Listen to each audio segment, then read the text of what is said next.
Max, Buddy, Charlie, and Rocky were best friends. They were four dogs who lived in a cozy house with John. Max was a German Shepherd, always alert. Buddy was a golden retriever, always happy. Charlie, the beagle, was the playful one. Rocky, the bulldog, was the bravest of them all. They loved to play in the yard. They loved to cuddle with John. They were a family. One sunny afternoon, they were lounging in the living room. Sunlight streamed through the window. It warmed their fur. They were content. Life was good.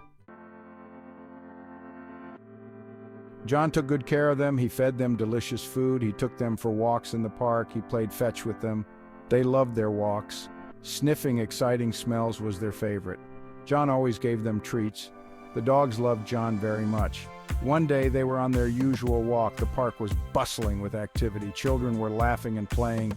Birds chirped in the trees. It was a normal day, or so they thought.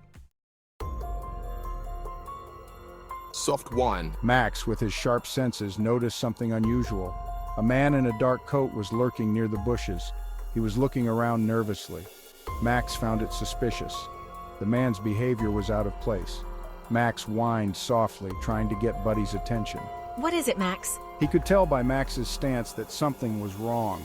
Max nudged Buddy with his nose, pointing towards the man. The man was now moving quickly towards the park exit. We need to follow him. Buddy, without a moment's hesitation, agreed. They silently slipped behind a bush, watching the man. John was busy chatting with another dog owner. He didn't notice them sneaking off. They followed the man at a safe distance. Max sniffed the ground, catching the man's scent. They weaved through the crowd, careful not to be noticed. The man was heading towards the old abandoned factory on the edge of town. The factory was a spooky place. No one dared to go near it. It was said to be haunted. But Max and Buddy were on a mission. They had to find out what the man was up to. They reached the factory gates. The gates were rusty and creaked ominously. The man had disappeared inside. Max and Buddy cautiously entered the factory. The air inside was thick with dust and the smell of decay. Cobwebs hung from every corner. Strange noises echoed through the vast emptiness. They padded softly through the factory, their senses on high alert. Suddenly they heard a muffled cry.